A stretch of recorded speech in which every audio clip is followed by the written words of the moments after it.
Assalamualaikum warahmatullahi wabarakatuh. Bismillahirrahmanirrahim. Alhamdulillahi rabbil alamin. Al-hayy al-qayyum al-mudabbiri li jami'il makhluqin. Wassalatu wassalamu al-atammani al-akmalani ala sayyidina Muhammadin sallallahu alaihi wasallam. Qala Allah ta'ala wa ta'awanu 'alal birri wat taqwa wa la ta'awanu 'alal itsmi wal 'udwan.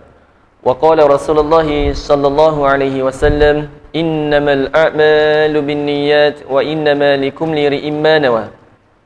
Udzakirukum wa udzakiru nafsi bi ikhlasin niyyati lillahi subhanahu wa ta'ala. Kita mohon kepada Allah Subhanahu wa ta'ala supaya Allah Subhanahu wa ta'ala mengurniakan kepada kita niat yang ikhlas di dalam menuntut ilmu agama. Mudah-mudahan kita mendapat kebaikan dan ganjaran daripada Allah Subhanahu wa ta'ala. Juga di dalam satu hadis Nabi sallallahu alaihi wasallam bersabda, "Man lam yashkurin nasa lam yashkurillah." Hadis ini mafhumnya tidak mensyukuri nikmat Allah Subhanahu wa ta'ala, mereka yang tidak berterima kasih kepada manusia. Maka bersempena beramal dengan hadis ini, saya mengucapkan terima kasih kepada pihak masjid, pengurusi Nazim, Biro Dakwah dan AJK Masjid, juga kepada jamaah yang sudi hadir meluangkan masa untuk sama-sama kita ambil manfaat dalam majlis ilmu yang kita adakan pada malam ini. InsyaAllah ta'ala tidak lama, sekadar lebih kurang 30 minit, 32 minit. Tetapi walaupun sedemikian, InsyaAllah ada manfaat dan ada ganjaran daripada Allah Subhanahu wa ta'ala. Maka insyaAllah pada malam ini kita akan sambung pada pengajian ilmu akidah, yang mana kita akan bicarakan satu tajuk yang kita ambil daripada kitab Akidah Muslimin yang berbunyi apakah dosa yang paling besar. Maka insyaAllah kita akan baca, kemudian kita akan kupas serba sedikit. Maka jawabnya, dosa yang paling besar ialah kufur.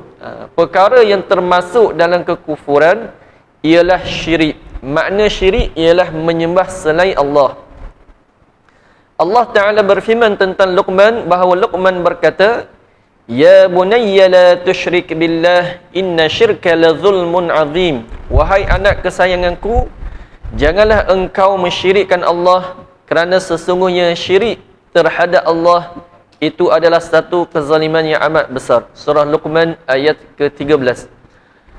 Rasulullah sallallahu alaihi wasallam pernah ditanya tentang dosa yang paling besar. Lalu baginda sallallahu alaihi wasallam bersabda, "An taj'ala lillahi nidda wa huwa khalaqaka." Iaitu apabila engkau mengadakan suatu sekutu bagi Allah, sedangkan Dia yang telah menciptakan kamu. Diriwayatkan oleh Al-Bukhari dan selain daripadanya. Baik.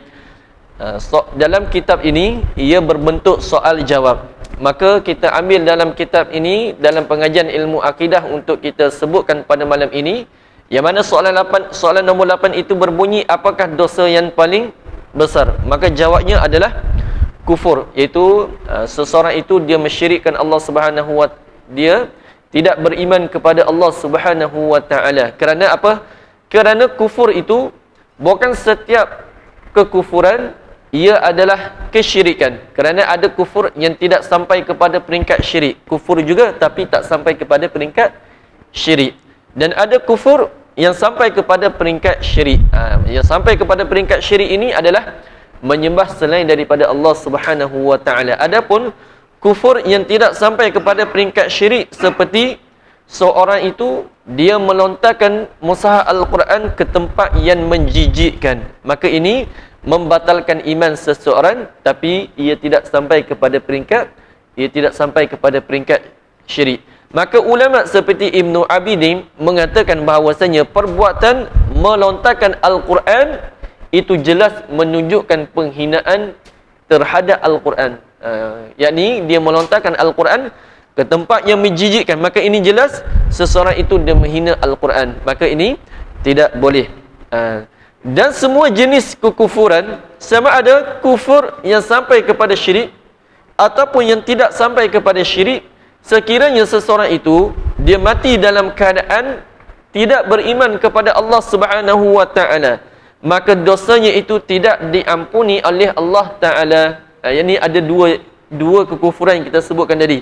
Ada yang sampai kepada syirik dan ada yang tidak sampai kepada syirik. Tetapi walau bagaimanapun seorang yang mati dalam dua keadaan ini, maka dia dosanya itu Allah Subhanahu wa taala tidak mengampuninya. Ini berdasarkan firman Allah Subhanahu wa taala, innal ladzina kafaru wa saddu an sabilillahi thumma matu wa hum kuffarun falan yaghfirallahu lahum. Iaitu sesungguhnya orang-orang yang kafir dan menghalangi jalan Allah daripada memeluk agama Islam, kemudian dia mati dalam keadaan tidak beriman, maka Allah Subhanahu wa taala sesekali tidak akan memberi keampunan kepada mereka. Tetapi ayat ini kita kena jelas, kerana dalam ayat ini walaupun disebut dua, iaitu sesungguhnya orang-orang yang kafir dan menghalangi jalan Allah, ini tidak disyaratkan. Tidak disyarat. Orang yang tidak beriman kepada Allah, sama ada dia halang orang lain peluk agama Islam ataupun dia tidak peluk orang lain, dia tidak halang orang lain untuk memeluk agama Islam, maka kedua-dua ini kalau dia mati Allah Subhanahu wa taala tidak mengampuni. Kerana kita tahu Allah Taala tidak akan terima melainkan agama Islam. Dan orang yang mati di atas kekufuran, iaitu tidak beriman, maka dia akan diazab di dalam api neraka, azab yang pedih, dan dia kekal di dalamnya selama-lamanya. Makna ini tidak disyaratkan. Bukan makna ayat Al-Quran ini kalau kafir tak mengapa. Yang tidak boleh, jangan halang orang lain peluk agama Islam. Tidak. Orang yang kafir sama ada dia halang orang lain peluk agama Islam ataupun dia tidak halang orang lain peluk agama Islam, sekiranya dia mati di atas tidak beriman, maka dia termasuk dalam ayat ini.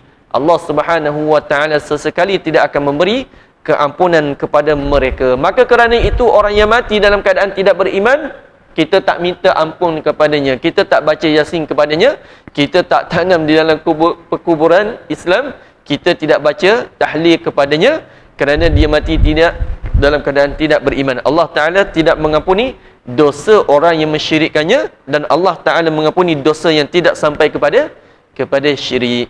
Ini dalil daripada Al-Quran. Kemudian ada dalil daripada hadis. Daripada hadis telah diriwayatkan oleh Ibnu Hibban daripada Imran bin Husain, telah datang seseorang kepada Nabi sallallahu alaihi wasallam. Maka lelaki ini apabila dia datang kali pertama jumpa dengan Nabi, dia tidak beriman kepada Nabi. Dia tidak beriman kepada Nabi. Maka dia kali pertama datang kepada Nabi ini dalam keadaan dia ini berkata dengan tomahan, yakni berkata dengan sesuatu untuk, yakni kalau kita dengar ini penghinaan bagi Nabi, terhadap Nabi, dia menghina Nabi. Maka lelaki ini apabila kali pertama dia jumpa dengan Nabi, dia tidak beriman kepada Allah, maka dia berkata kepada Nabi, wahai Muhammad, Abdul Muttalib lebih baik berbanding kamu kepada kaumnya. Dia telah memberi makan kepada kaumnya itu, yakni kalau makanan dalam Arab ni, dalam kalangan Arab dia istimewa, iaitu hati dan bonggol unta. Cubalah kita bagi makan, cuba rasa bonggol unta. Tapi ini dikatakan makanan yang istimewa lah di kalangan orang Arab. Maka lelaki ini apabila dia jumpa Nabi, dia kata Abdul Muttalib lebih baik berbanding kamu. Dia memberi makan kepada kaumnya itu hati dan bonggol unta, tetapi kamu pula membunuh mereka dengan kamu menghantar mereka itu ke dalam medan peperangan. Maka Nabi SAW menjawab dalam hadis ini dengan Masya Allah, bukan dengan nada memuji kan. Kalau kita orang Arab biasa Masya Allah, dia biasa puji, tapi bukan Rasulullah memuji orang ini. Cumanya Rasulullah kata Masya Allah, tetapi tidak disebut secara terperinci dalam hadis ini apa yang Rasulullah sebutkan jawab kepada lelaki itu. Tapi Rasulullah dengan nada menolak, yang ini tak benarlah apa yang dikatakan oleh lelaki ini. Maka lelaki ini apabila dia ingin beredar pulang, maka dia tanya kepada Nabi SAW, sedangkan dia dalam pada waktu itu belum lagi beriman. Dia nak pulang ni, dia tanya kepada Nabi, apa yang perlu saya ucapkan? Maka Nabi ajarkan kepadanya satu doa, Allahumma kini syarra nafsi wa'zim li ala arsyadi amri. Ya Allah, jauhkanlah aku daripada kejahatan diriku dan bantulah diriku untuk sentiasa beriltizam untuk memperbaiki keadaan diriku. Maka ini kali pertama apabila dia beranda pulang, Nabi SAW ajarkan doa ini. Kemudian setelah itu dia datang kepada Nabi SAW, dia kata kepada Nabi, sesungguhnya aku dahulu pernah datang kepada kamu, telah datang kepada kamu, dan pada waktu itu belum lagi Islam, tapi sekarang ni dia kata saya sudah memeluk agama Islam. Maka apa yang perlu saya katakan? Maka Nabi SAW mengajarkan juga satu doa, Allahumma kini syarra nafsi wa'zim li ala arsyadi amri, Allahumma ghafirli ma asratu wa ma a'lamtu wa ma ammattu wa ma akhtatu wa ma jahiltu. Ya Allah, jadikanlah, yakni jauhkanlah aku daripada kejahatan diriku dan bantulah aku dalam memperbaiki keadaan diriku. Ya Allah, ampunkanlah dosaku yang tersembunyi dan yang terzahir, dan apa yang aku sengajakan dan apa yang aku tidak sengajakan dan apa yang aku tidak mengetahuinya, maka ampunilah dosaku. Maka kita nak buat kesimpulan secara ringkas. Pada awal tadi kita telah sebut Allah Ta'ala tidak mengampuni dosa-dosa orang yang mensyirikkannya, dan Allah Ta'ala mengampuni dosa selain daripada syirik yang tak sampai kepada syirik. Maka dalam Al-Quran kita telah sebut dalil bahwasanya Allah Ta'ala tidak mengampuni dosa orang yang mensyirikkannya. Maknanya orang yang berada dalam kekufuran, kita tahu Allah Ta'ala tidak mengampuni dosanya. Maka kerana itu kita tidak suruh untuk dia ucap istighfar. Tetapi peluk agama Islam terlebih dahulu, barulah pohon keampunan daripada Allah Subhanahu wa Ta'ala. Dalilnya Al-Quran dan hadis. Hadis, Nabi tak mengajarkan kepada orang yang kafir ni, jumpa Nabi untuk kali pertama, Nabi tak ajarkan kepadanya doa untuk minta istighfar. Tapi kali kedua setelah dia datang, barulah Nabi SAW mengajarkan kepadanya untuk doa meminta keampunan, kerana dia sudah Islam. Maka kerana itu jangan kita menyuruh orang yang tidak beriman untuk ucap untuk pohon keampunan daripada Allah Subhanahu wa Ta'ala, tapi dia memeluk agama Islam terlebih dahulu, ataupun kita ajarkan kepadanya seperti mana diajarkan oleh baginda sallallahu alaihi wasallam kepada lelaki ini yang kali pertama. Kemudian kali kedua barulah dia memeluk agama Islam, Nabi ajarkan kepada yang doa untuk meminta keampunan daripada Allah Subhanahu wa Ta'ala. Maka dosa yang paling besar adalah dosa mensyirikkan Allah Ta'ala, dosa yang kufur. Sekira-kira orang yang mati dalam keadaan tidak beriman kepada Allah Subhanahu wa Ta'ala, tidak diampuni dosanya. Maka sangat rugi kita hidup di dunia walaupun kita berumur 100 tahun tapi tidak ada iman. Sebab itu guru sekolah kan, dia suka sebut nikmat yang paling besar adalah nikmat iman. Bila kita rasa apa yang guru kita kata pada sekolah rendah dulu, satu perkara yang sangat bernilai adalah nikmat iman. Apabila kita belajar ilmu akidah, baru kita tahu betapa pentingnya menjaga iman yang ada pada kita. Kalau kita nak buat perbandingan, nikmat kereta yang Allah Ta'ala berikan kepada kita, itu nikmat kereta je kan. Contoh saya, kereta Azia pun sayang juga, kecil pun kan. Awal-awal basuh, gilap lagi. Itu nikmat dunia, kita sayang. Lepas tu beli lock apa lagi? Lock steering macam-macam kita beli kan. Lepas tu parking dalam rumah, kunci pula pagar rumah. Kita sayang nikmat dunia yang Allah Ta'ala kurniakan kepada kita. Tetapi nikmat iman yang Allah Ta'ala kurniakan kepada kita, bagaimana kita jaga? Bagaimana kita jaga? Iaitu dengan menuntut ilmu agama. Kerana ulama kata, barang siapa yang tidak mengetahui keburukan, maka dia akan terjatuh ke dalam keburukan tersebut. Maka perlu kita beri perhatian. Maka insya-Allah kita akan sambung lagi. Dosa yang paling besar adalah dosa kufur, dan ulama telah menyebutkan bahawasanya kufur itu boleh terbahagi kepada 3 bahagian, ada 3 pecahan. Yakni seseorang itu ada beberapa perkara yang menyebabkan dia ini terkeluar daripada agama Islam, bukan dengan hanya dia ikrar umum.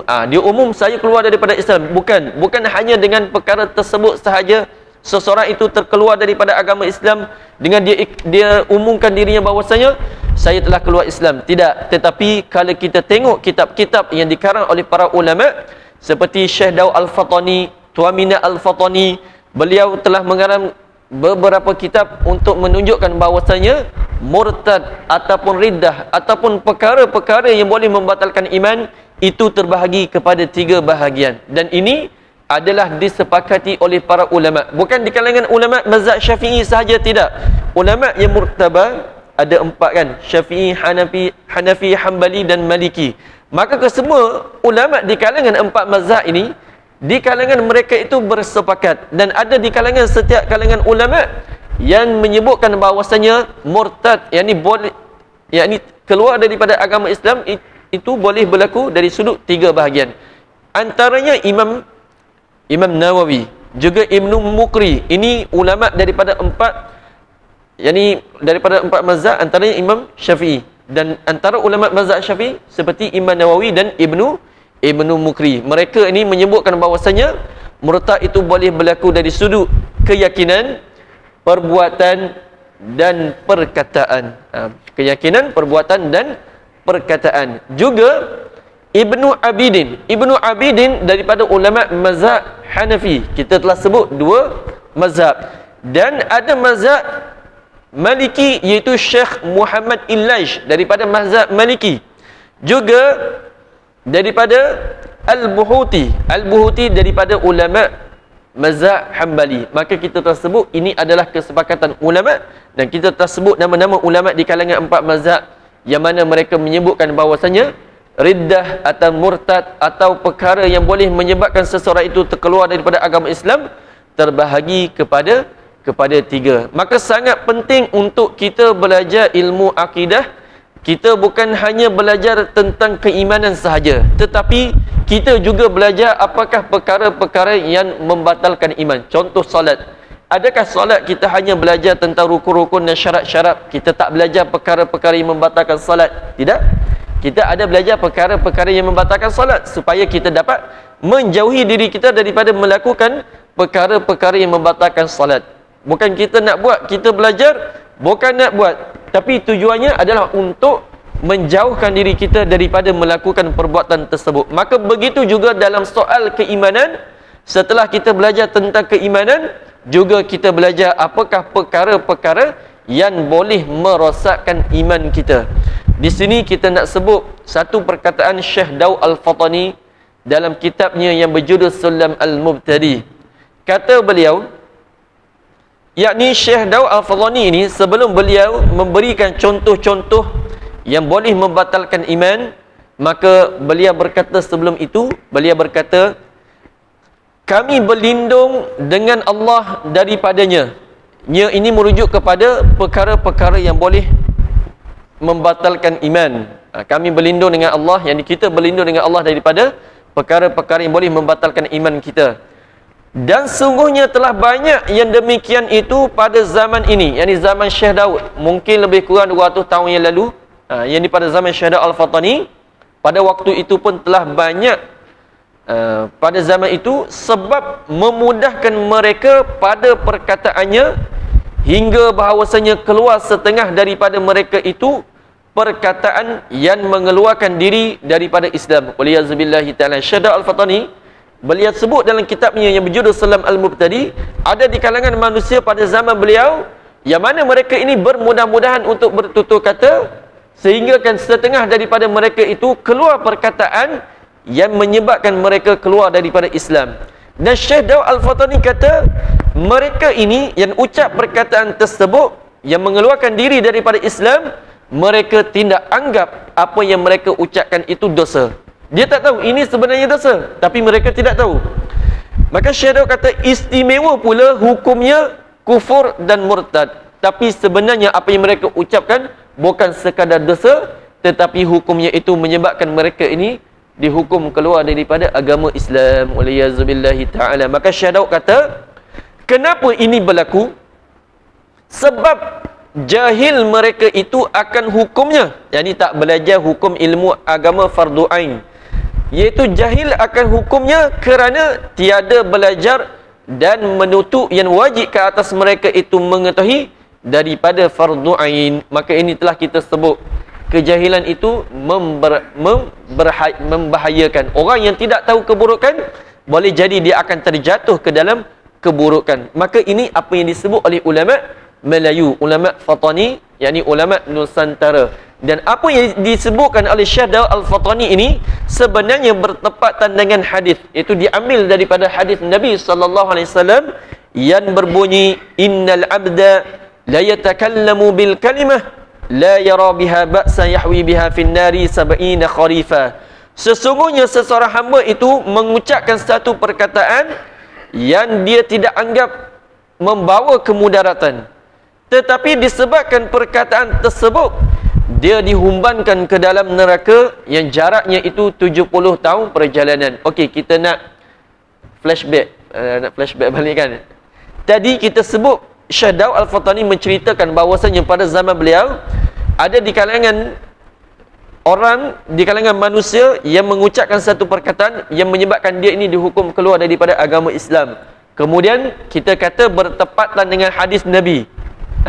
Cumanya hadis Nabi ini tidak menyebutkan apa yang dikatakan oleh setengah manusia itu hukumnya keluar daripada Islam, tak disebut. Tapi Syekh Daud Al-Fatani menyebutkan keluar daripada Islam. Lalu bagaimana diambil dalil daripada hadis ini yang mana ada setengah manusia ucap perkataan yang mana perkataan tersebut keluar daripada agama Islam? Ulama mengatakan bahawasanya diambil dalil 70 tahun jarak masuk ke dalam api neraka. Ini tidak akan dilalui oleh orang-orang yang beriman. Kerana 70 tahun jarak untuk sampai ke tempat neraka ini, neraka Jahannam, itu adalah dasar neraka Jahannam. Maka dasar neraka Jahannam ambil masa untuk sampai ke sana 70 tahun. Dan ini tidak akan dilalui oleh orang-orang yang beriman. Walaupun dosanya itu sebesar bukit Uhud ke, dia tidak akan sampai, kerana dia masih ada iman. Kerana dia masih ada iman. Tetapi yang 70 tahun ini adalah tempat yang dikhususkan bagi orang-orang yang kafir, iaitu tidak beriman kepada Allah Subhanahu wa taala. Kalau orang Kelantan kan, dia famous neraka W. Neraka W. Maka Y ini dia merujuk kepada dua dalam bahasa Arab. Boleh merujuk kepada kecelakaan yang amat besar dan juga boleh merujuk kepada neraka Y lah. Neraka W, nak keluar juga Kelantan, neraka W tadi. Maka neraka Y ini untuk sampai ke tempat tersebut bukan 70, tetapi ia 40 tahun. Yang 70 itu adalah dasar neraka. 40 tahun ini pun ulama mengatakan orang-orang yang beriman pun tak akan sampai kepada tempat ini yang mengambil masa 40 tahun. Orang Islam tak akan sampai. Maka apatah lagi untuk sampai kepada 70 tahun ke dasar neraka, lagilah orang Islam tak akan sampai. Kalau 40 tahun pun tak akan sampai ke tempat tersebut. Masya Allah, jauhnya nak sampai perjalanan ke dalam api neraka. Sebab itu sangat penting untuk belajar ilmu akidah supaya kita dapat jaga iman kita dan akhirnya mati dalam keadaan beriman kepada Allah Subhanahu wa taala. Okey, baik.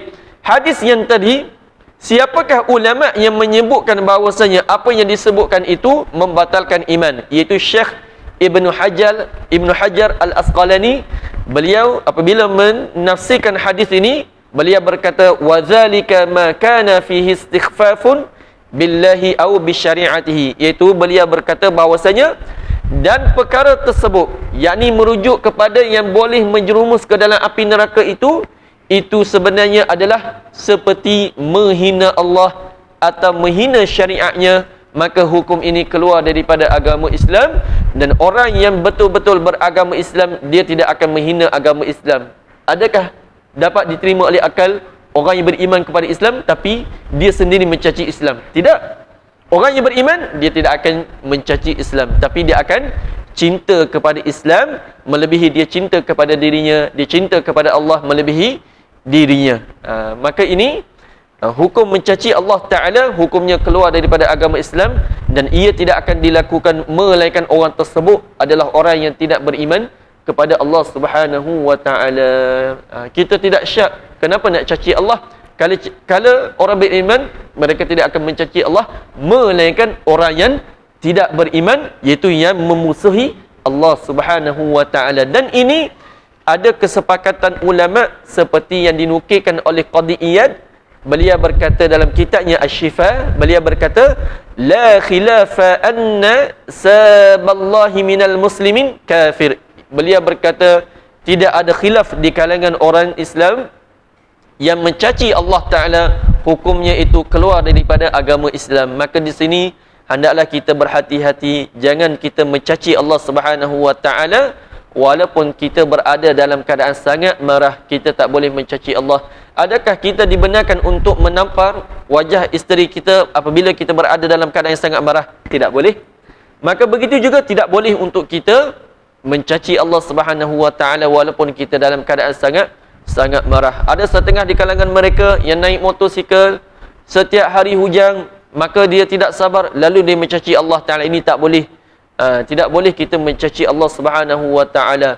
Ataupun bulan Ramadan yang akan datang, tidak sabar, jalan jam menyusahkan, dia kata Ramadan jalan jam, orang berpusu-pusu nak balik. Tidak boleh menghina agama Islam, tidak boleh menghina Allah Subhanahu wa Ta'ala. Maka ini contoh dari sudut ucapan. Maka kerana itu hendaklah kita semua beramal dengan wasiat Nabi sallallahu alaihi wasallam, iaitu wasiat baginda untuk kita memanjamkan diam, melainkan pada perkara yang mengandungi kebaikan.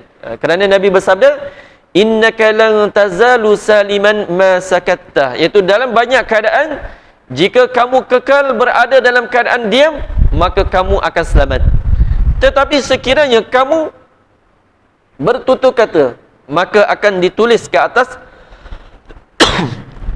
akan ditulis ke atas kamu. Maknanya sama ada akan ditulis baik ataupun akan ditulis buruk. Tapi kalau kita diam, kita akan berada dalam keadaan selamat.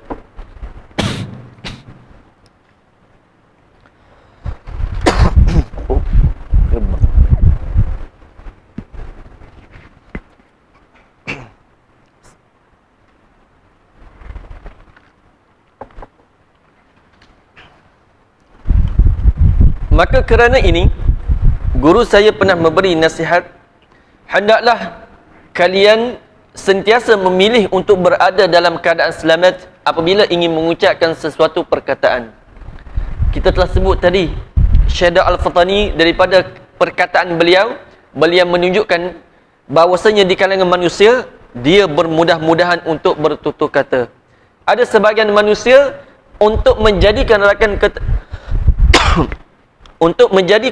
rakannya ataupun sahabatnya ketawa, maka dia mendustakan Al-Quran. Dia berdusta kepada Allah Subhanahu wa Ta'ala. Pernah berlaku di sebuah negara Arab ni, guru saya sebut, apabila ada seorang buta lalu, maka kerana dia ingin menjadikan rakannya itu ketawa, maka dia berdusta menggunakan nama Allah Subhanahu wa Ta'ala. Maka ini tidak boleh. Maka salah seorang daripada mereka ini, apabila dia ingin membuat sahabatnya itu ketawa, maka dia berkata, Allah Ta'ala berfirman, apabila kamu berjumpa seorang lelaki yang buta, maka tolaklah dia sehingga dia jatuh, kerana dia tidak mulia. Lebih kurang begitu. Sedangkan ini bukan firman Allah Subhanahu wa Ta'ala. Kita tidak pernah jumpa perkataan dalam Al-Quran yang menyuruh apabila kita melihat orang yang buta, kita tolak dia sehingga jatuh. Maka perkataan-perkataan seperti ini jangan kita ucapkan, jangan kita berdusta terhadap agama. Bahkan dusta terhadap Nabi sallallahu alaihi wasallam itu tidak sama dengan dusta ke atas seorang yang lain. Dusta terhadap Nabi boleh menyebabkan keluar daripada Islam sekiranya ia berkait dengan soal agama, iaitu maklum dalam agama, contoh zina haram, tapi dia berdusta. Nabi kata zina boleh dalam keadaan suka sama suka. Waliyazubillah. Ini keluar daripada agama Islam kerana jelas dalam agama kita zina itu haram dan kita tidak boleh mendustakan agama kita. Maka ini contoh dari sudut ucapan. Dan kita nak beri contoh yang lain, juga contoh kufur dari sudut keyakinan. Kufur dari sudut keyakinan, seperti seorang itu dia syak pada Allah Subhanahu wa taala. Kita orang yang beriman, kita tidak boleh syak pada kewujudan Allah. Bagaimana keimanan kita? Kita yakin Allah Taala ada, dia tidak sama dengan sesuatu, dia ada tanpa tempat, dia ada bukan berada di mana-mana, kewujudannya itu tidak diliputi oleh masa, dan kewujudannya itu tidak diliputi oleh tempat. Kita berada dalam tempat, dalam surau. Adapun keimanan kita, wajib kita yakin Allah Ta'ala sebelum dia menciptakan alam, dia telah wujud tanpa bertempat. Alam belum ada, tapi dia telah ada. Dan setelah Allah Ta'ala menciptakan alam, dia tidak berubah daripada tidak bertempat kepada bertempat. Maka wajib kita yakin Allah Ta'ala ada tanpa syarat. Pada zaman ini kita perlu berhati-hati. Seperti mana yang kita sebut, wujudnya golongan Melayu tetapi etis. Kita tengok nama Muhammad, tapi bila kita baca komen, waliyazubillah, sangat takut apabila dia berkata, berdoa kepada yang tidak wujud. Masya Allah.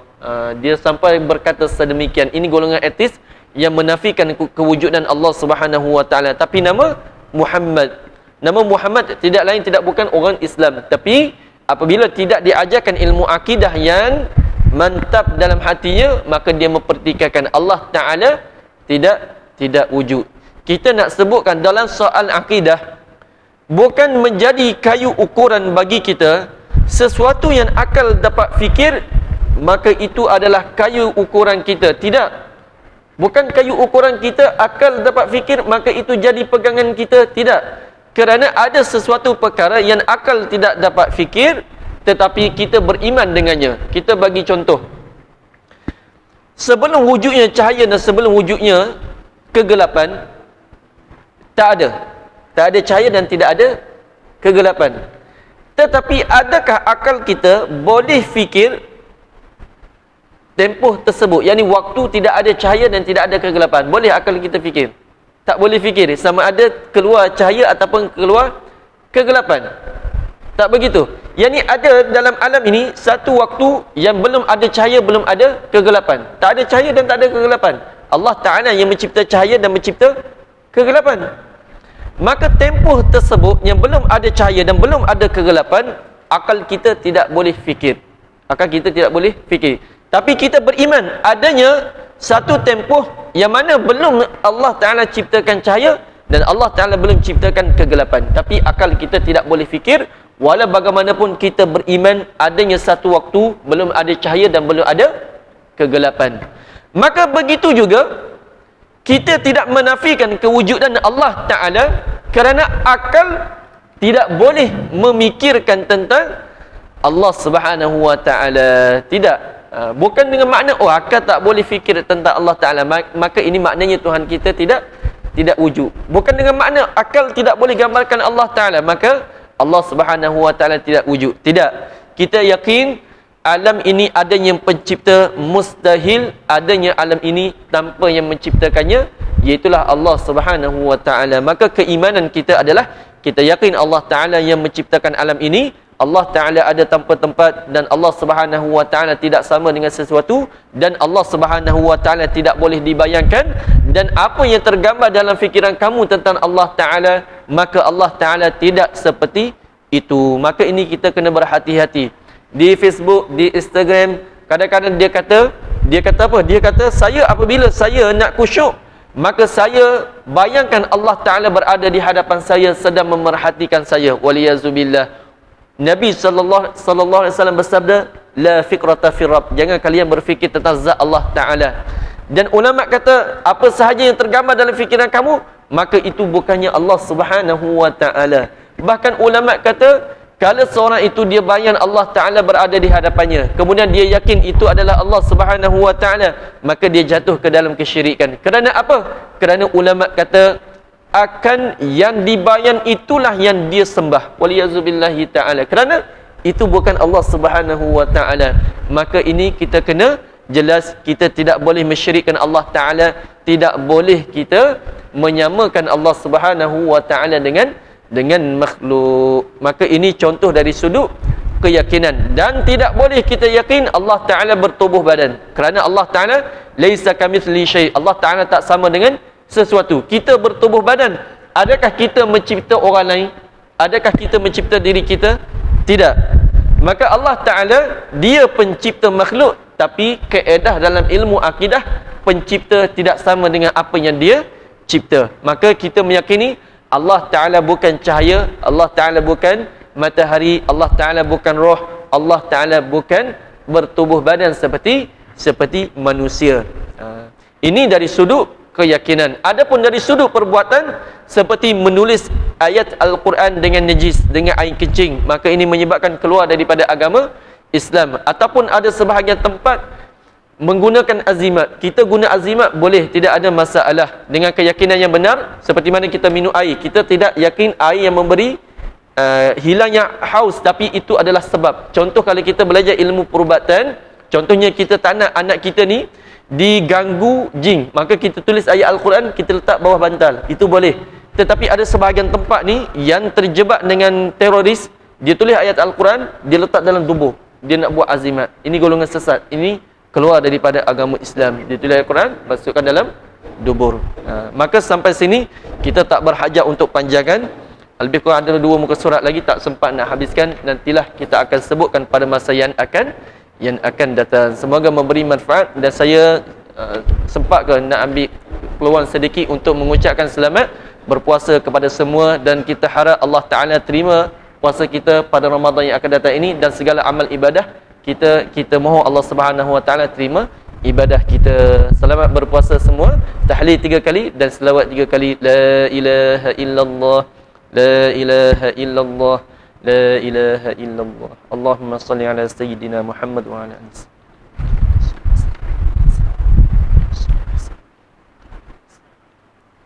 Assalamualaikum warahmatullahi wabarakatuh.